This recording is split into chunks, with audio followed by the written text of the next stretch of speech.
بسم اللہ الرحمن الرحیم۔ اللہم صلی علی محمد وعلی آل محمد کما صلیت علی ابراہیم وعلی آل ابراہیم انک حمید مجید۔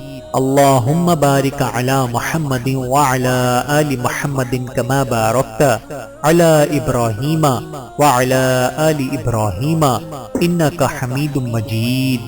بسم اللہ الرحمن الرحیم۔ السلام علیکم ورحمۃ اللہ وبرکاتہ۔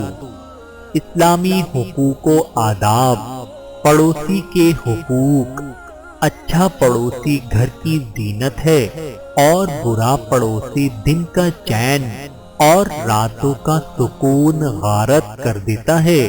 اسی لیے انسان کو گھر سے پہلے پڑوس دیکھنا چاہیے، لہذا مندرجہ ذیل باتوں کا خیال رکھیں۔ نمبر 1، اگر پڑوسی کے ساتھ حسن سلوک سے پیش آئیں۔ نمبر 2، اس کے ساتھ نرمی اور خوش اخلاقی کا رویہ اپنائیں۔ نمبر 3، اس کو تحفہ تحائف دیں۔ نمبر 4، اس کی ضرورت میں اس کے کام آئیں۔ نمبر 5، اس کی دعوت قبول کریں۔ نمبر 6، خوشی کا موقع آئے تو مبارکباد دیں اور مصیبت زدہ ہو جائے تو تسلی دیں۔ نمبر 7، مریض ہونے پر اس کی عیادت کریں اور وفات ہونے پر جنازے میں شریک ہوں۔ نمبر 8، اگر اس کے گھر میت ہو جائے تو کھانا بھیجیں۔ نمبر 9، اگر کوئی مشورہ چاہے تو خیر خواہانہ مشورہ دیں۔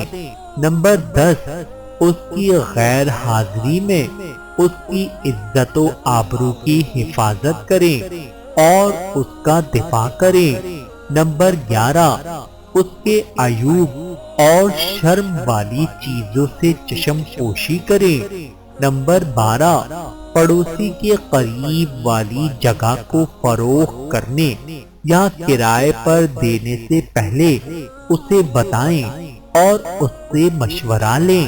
نمبر 13، اگر برے پڑوسی سے پالا پڑ جائے تو اس کی اذیتوں پر صبر کریں اور مندرجہ ذیل چیزوں سے پرہیز کریں۔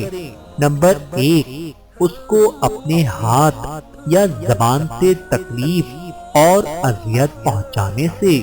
نمبر 2، اس کے اہل و عیال کے ساتھ خیانت سے۔ نمبر 3، اس کے عیوب کی تلاش میں رہنے سے۔ نمبر 4، اس کی برائیوں کو ادھر ادھر بیان کرنے سے۔ اللہ تعالیٰ سے دعا ہے کہ اللہ تعالیٰ ہم سب کو سمجھنے کی اور عمل کرنے کی توفیق عطا فرمائے۔ آمین ثم آمین۔